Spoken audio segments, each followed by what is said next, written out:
Hello and welcome to your very special weekend mini nerve. I am your host, Maureen Callahan. You saw our co-host dressed for this very special day, Teddy Van Halen, in his little tux and tails. Now, you may notice I am in mourning attire. I was just saying to Marlena, not since the nerve buried and just like that have we really shown up in this way. You will see on my shirt, this was also a gift from Marlena. It's a Stead muffin. You know Marlena loves a pun.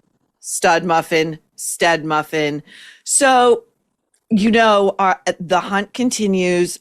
The Nerve's Valentine's Day gift has arrived at its destination. We know that.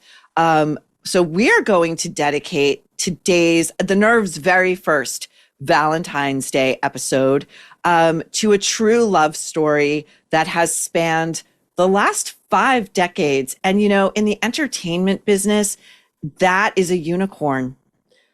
Woodshed VIPs, Oprah and Gayle, have, quote, been together for 50 years. Their words, not ours. So we at The Nerve feel it is our duty of care, as Ryan Reynolds might say, to honor their togetherness in full Nerve fashion. So settle in, troublemakers, and let's begin this old wives' tale. Now, their origin story, the one that they like to tell a lot, is that one dark and stormy night in a newsroom, television studio, Gayle could not get home. And so Oprah said, why don't you stay at my house? And Gayle said, I would love to. Only problem is I don't have a change of clothes on me. Oprah said, no problem. I've got plenty of clothes back at mine. And then Gayle said, but you know what, Oprah, the real problem is I don't have any underwear to change into, like fresh underwear. And Oprah said, no problem. You can change into mine. Okay, that's the beginning. So we went back to the OG Chronicles, which stands for the Oprah and Gayle Chronicles. I'm not making this up. Or could stand for Oprah and Girlfriend, tomato, tomato, I don't know. So this is a piece from 2020, this episode that we've cut up a little bit for our entertainment. And off camera, there's somebody interviewing Oprah and Gayle dressed identically for Valentine's Day off camera. The question, Oprah, what has Stedman traditionally done for you on Valentine's Day? Here we go. You know, Stedman has done the same Valentine's Day. You know, I know what's going to happen. It was cute the first 5 years. Not thrilled. Yeah. What is it? Before they killed him. All the dogs I think it's sweet. send me flowers with a note. I think that's sweet. I do think that's sweet, but it's time to move on. She hates it.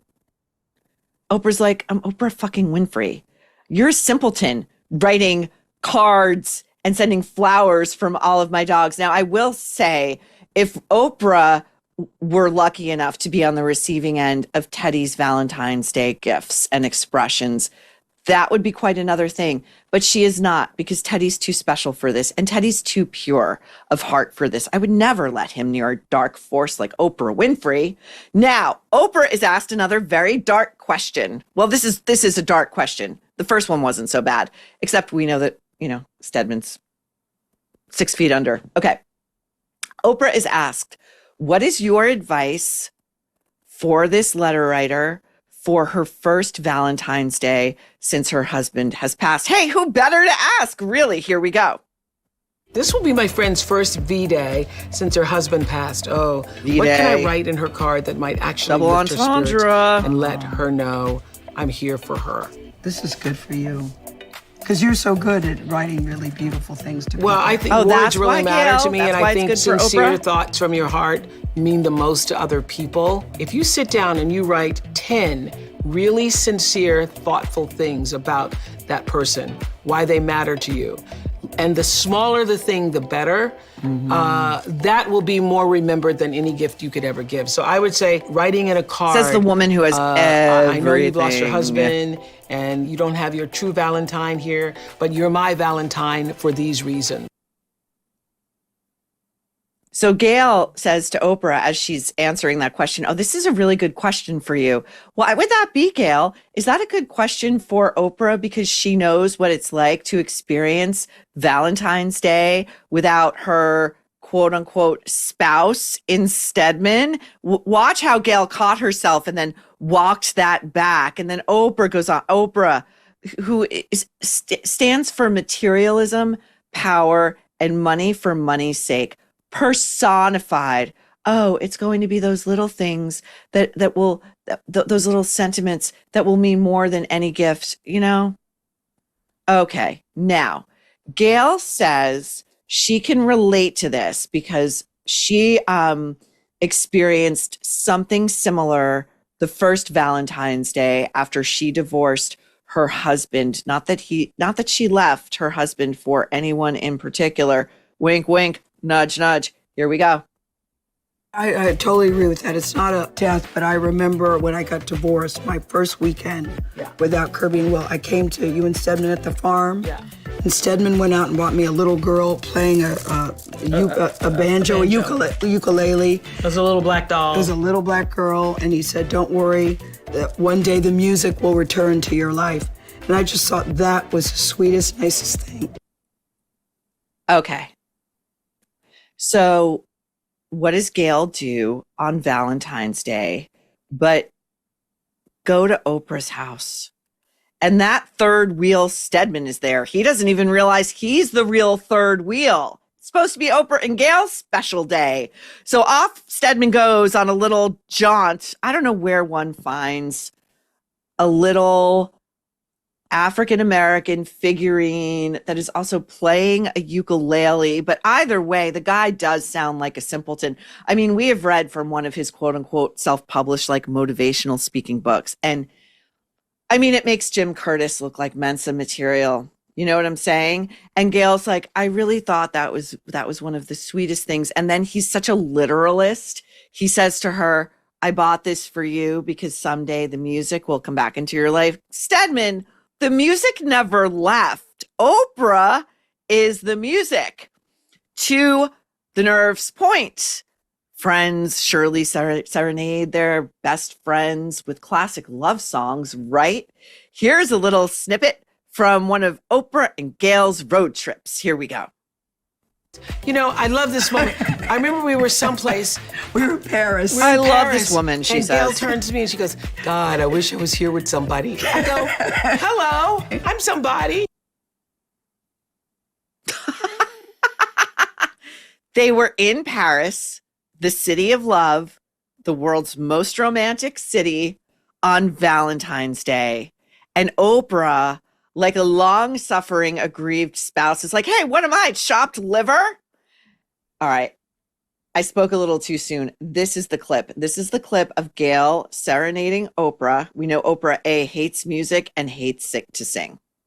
So she sounds like real fun. And this is from a show that they called Joyride, which aired in September 2021. So Hoda, as we know, she's a vulture, okay? She's an unoriginal, desperate, grasping vulture. I'm sure she saw this and thought, Joyride.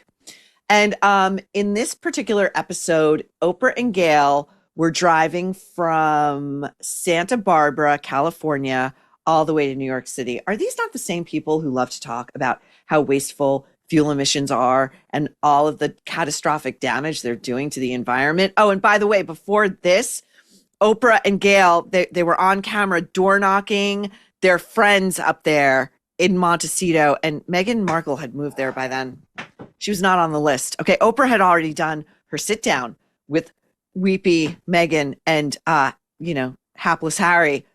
They weren't on the list. Anyway, okay, let's listen to Gayle singing to Oprah, and then I got something special for you on the back end of that.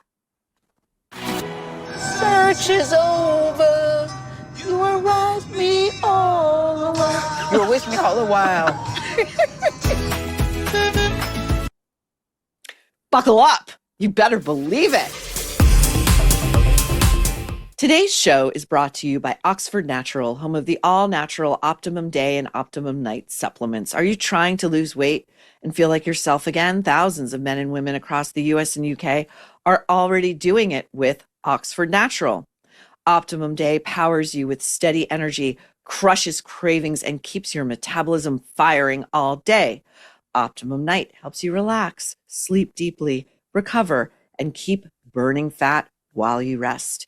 England soccer legend Michael Owen lost 40 pounds, and Robbie, the face of AFTV, dropped over 100 pounds. It has worked for others too, with customer testimonials raving about Oxford Natural's effectiveness. Now it's your turn. Scan the QR code or click the link and grab 70% off your first order with code NERVE. No gimmicks, no needles, just results.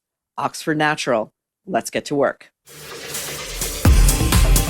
Okay, now, the song that Gayle is singing to Oprah, that she's singing along with on the radio, while Oprah is just like, oh my God, me?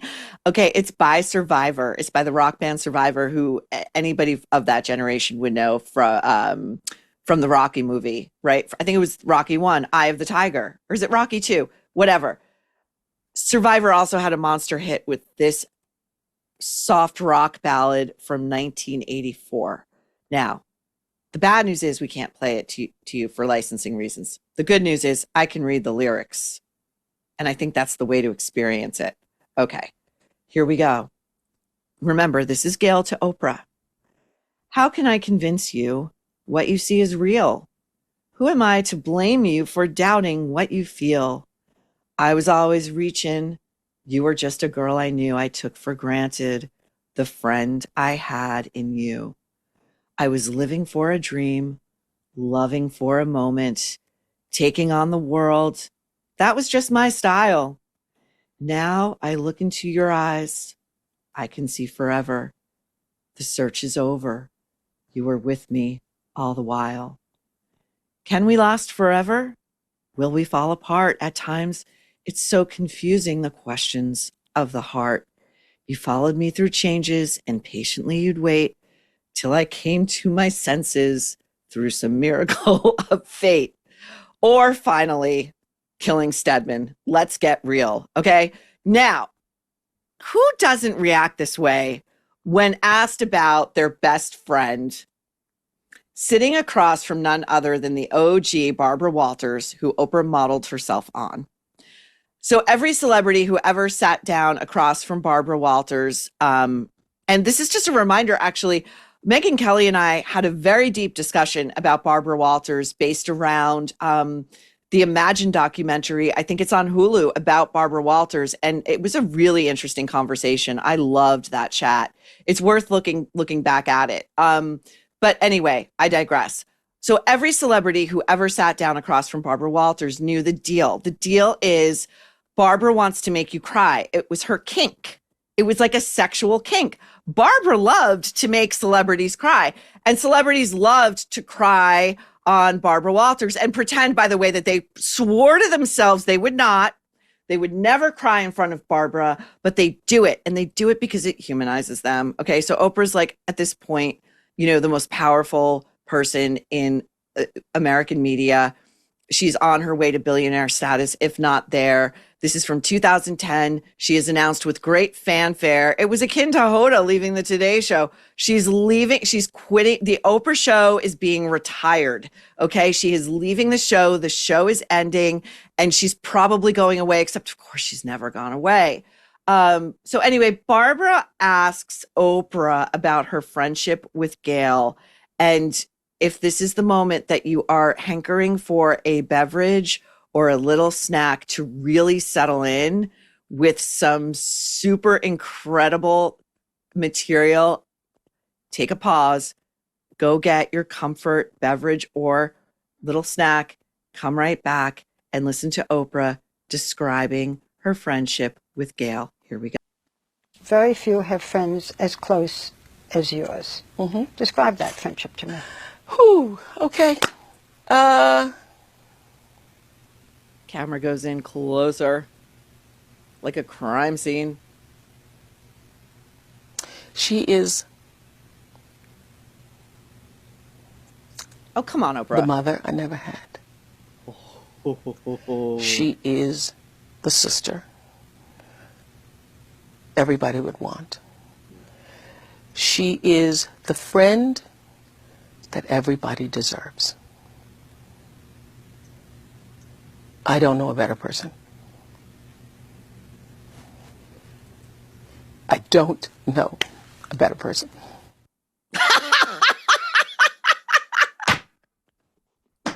She's moved to tears. She says, I don't know a better person twice. And Barbara really journalistically fell down on the job right there, because Barbara's follow-up question should have been, what about Stedman Graham? How's Stedman going to feel when he hears this? Aren't you guys supposed to be married by now? Oprah cannot. I think these tears are really for the camera, but I also do think that she feels this really enmeshed with Gayle. Whether I can't. Let's just watch it together and we'll talk about it. Why is it making you cry? Shoot, wasn't gonna cry here. It's making me cry because I'm thinking about how much I probably have never told her that. Tissue, please. I now need tissue. I've never told her. She talks to the help. Because, you know, we're not like, oh, you're the dearest friend. Thanks. The therapy that I didn't have, Yeah. and the therapy that I don't need is because of my thousands and thousands of hours on the phone with Gayle. Oprah is a mess. Okay. Oprah is a huge, huge mess. And we're going to see what a mess she is when we get to the end of this little Valentine's Day edition of The Nerve. So she doesn't need therapy, she says, but she's crying on national television across from Barbara Walters about what an incredible life partner. Let's just call her a life partner. That's what she is. Gayle King is. And we all see Gayle on Instagram and we know she's a shallow bitch. The only thing Gayle cares about is like fucking line dancing or ring dancing at Beyonce shows and showing us every fancy place she is and how many famous people she knows. She's not deep. Okay. She's not deep.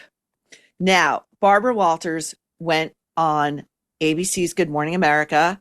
Barbara Walters was part of ABC News to promote this exclusive interview with Oprah. And George Stephanopoulos asks Barbara back in 2010, the question that we at The Nerve are alone in asking. How are we at The Nerve alone in asking this question? You got to think at some point the Access Hollywoods and Entertainment Tonight's of the world are going to have to pick this up. Where is Stedman? What about Stedman? Here we go. But what about the relationship with Stedman and Graham? They're not seen together. Exactly. They're never seen together. Never. Barbara says to George, hey, you know what, George? I had the same thought. Here we go. See, that interested me too, because, I thought that he was out of the picture. And not at all. Who didn't? I mean, they're together all the time. They live together. Did you know that? Really? I did not know that. Okay, I didn't either. And she talks about her relationship with him and the difference in the two, the friendship and the other relationship. Okay, that footage that ABC News chose to show over Barbara's voiceover talking about the relationship. Remember when Mark Bowden came on The Nerve and we analyzed Meghan Markle on her since canceled debacle with Love Meghan, picking up her dog and using her dog as a buffer when one of her best friends came in to the kitchen and went to give her a hug and she kept the dog right there. The dog is used as a buffer while Stedman and Oprah are trying to put on this happy couple facade. And as the product of a difficult home and parents who often did not get along, I am like FBI level forensic analyst expertise, whatever. That whole thing was just a little bit of a jumble and ungrammatical. Please forgive me. But you know what I'm saying? They're not looking at each other. They're not even touching each other. Oprah is just fawning all over the dog. Stedman's holding the dog, but they're not connecting in any way. And living together takes on quite an elastic meaning when one member of that couple has like 20 residences around the world. Okay. Now we're taking another look, a final look at this. I believe the primary relationship between Oprah and Gayle. And Marlena found this clip. Marlena was in her glory this week. She took the OG Chronicles and she ran with it, and she made it clear. She was like, Maureen, don't even try. This is mine. I said, okay, sister, you got it. So I had trouble reaching her at times. She was so neck deep in this content. And when she found this clip, we're taking a little bit out of it, but we're going to do a larger piece on this clip, Oprah and Gayle camping. Let's watch Oprah as she retires for the night after barking orders at her beleaguered, probably underpaid crew. Here we go. Want to go in first? Let's just add to that lesbian rumor. Lesbian rumors. Come on in, baby.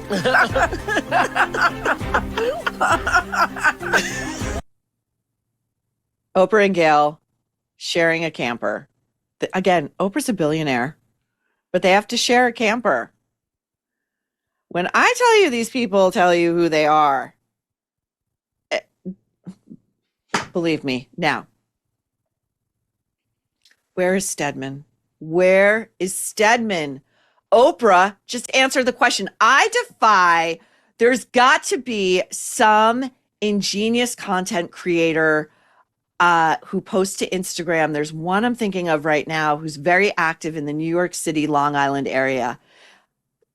If you hear me, sir, when you next see Oprah, ask her this question. Where's Stedman? And by the way, when I tell you that we have reason to be concerned about Stedman's physical safety, let alone his very life, I'm going to show you a quadrant of images of Oprah Winfrey with some of her closest celebrity male friends. And in this quadrant is Oprah cuddling up to Bill Cosby, Harvey Weinstein, the credibly accused rapist Russell Simmons, and Sean Combs.